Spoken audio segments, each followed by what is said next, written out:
Of Genesis, back with Holy Scriptures. Let's go ahead and continue, guys. We're a little pressed for time, so let's go ahead and pick up where we left off.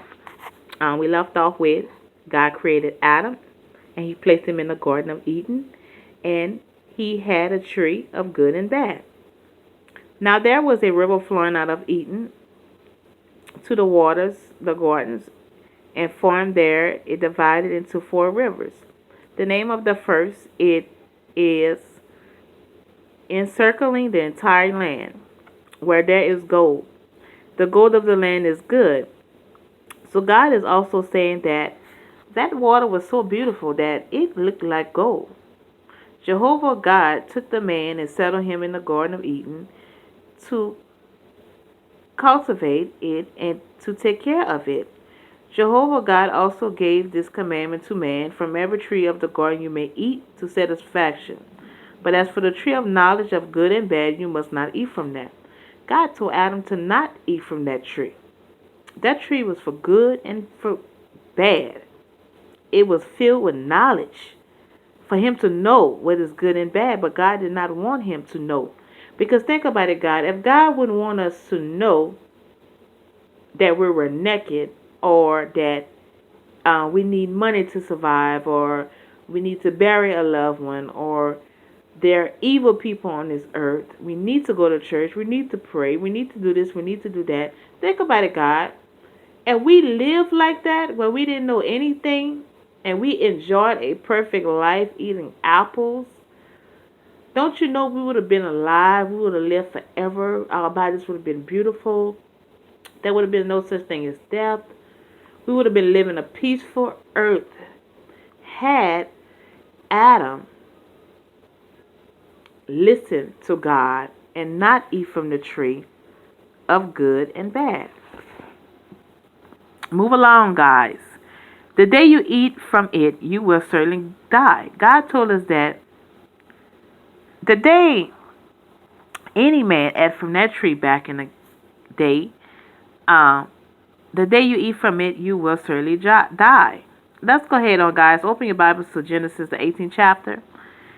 Then Jehovah God said, continue to be alone. I am going to make a helper for him, as a complement of him. Now from the ground, every wild animal, creatures of the heavens, and the man to see what he would call each one, and whatever the man would call each living creatures, that became his name. So it is proven facts that God told Adam to name the animals. So Adam must have named a snake, uh, um, a bear, a bird, a zebra, and so on. Any animal that Adam saw, a fish, he gave it a name. And he picked the perfect names because all these animals fit the descriptions of the names that they were given by Adam. Uh, let's move along.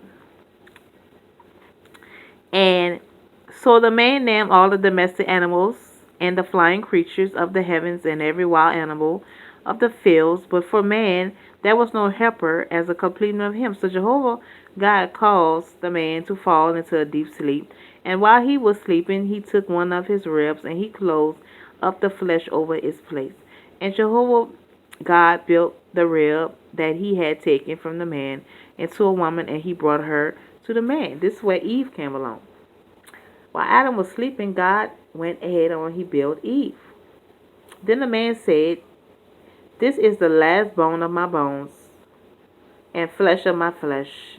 This one will be called woman, because from the man she was taken. So, guys, it takes a man to create a baby. So, us women come from the rib of a man, and us uh, children of God come from the ribs of a man.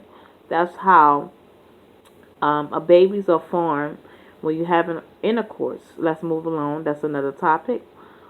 That is why a man will leave his father and his mother, and he will stick to his wife, and they will become one flesh. The reason why God said that, God, is because you can't have sexual intercourse with your mother or your father. You can only have sexual intercourse with your wife or your husband. So, most of the time, you would have to leave your family to find that individual that will complete you.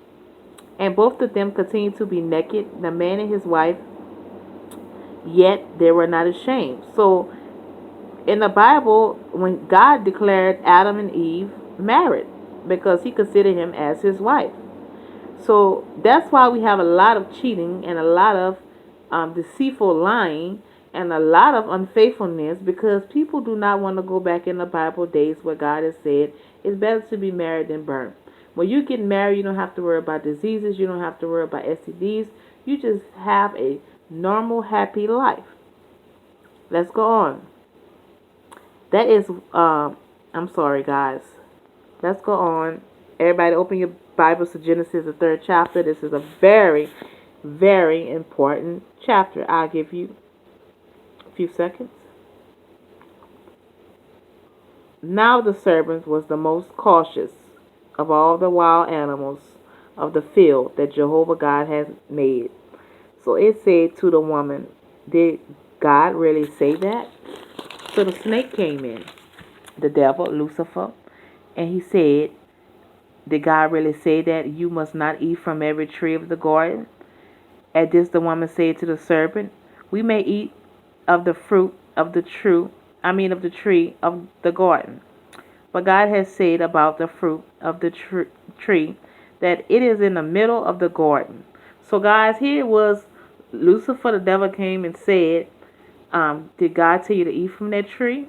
God placed that tree in the middle of the garden so that it would stand out from the rest of the tree. You must not eat from it. You must not, I'm sorry guys, bear with me. Um, you must not eat from it.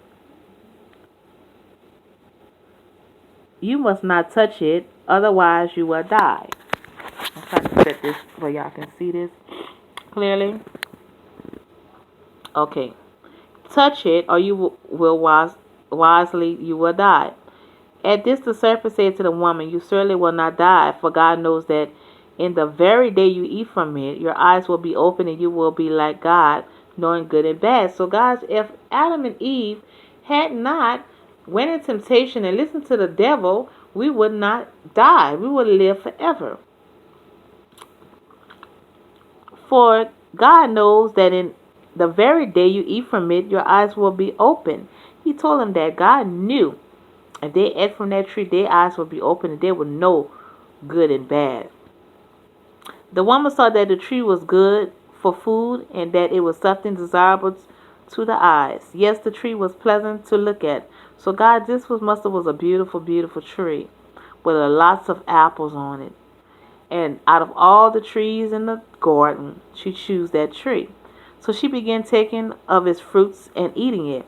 Afterwards, she also gave someone to her husband when he was with her, and he began eating them. So we know that Eve is to blame for eating the apple because she seduced Adam.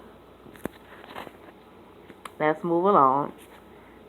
Then the eyes, they realized that they were naked, so they sewed fig leaves together and made a lion covers for themselves. Later they heard the voice of Jehovah as they walked in the garden about the breezy part of the day, and the man and his wife hid their face from Jehovah God among the trees of the garden. And the and Jehovah God kept calling to the man and saying to him, where are you? Finally, he said, I heard your voice in the garden, but I was afraid because I was naked. So I hid myself. And at that he said, who told you to eat? Who told you you were naked? Have you eaten from the tree from which I command you not to eat? The man said, the woman who you gave me to be with, she gave me the fruit from the tree, so I ate. Jehovah God then said to the woman, what is it that you have done? The woman replied, the serpent deceived me, so I ate. Then Jehovah God said to the serpent, because you have done this, you are the curse one out of all the domestic animals and out of all the wild animals of the field. On your beloved you will go and you will eat dust all the days of your life. And I will put enmity between you and the woman, and between your offsprings and your offsprings. He will crush your head, and you will strike him in the head.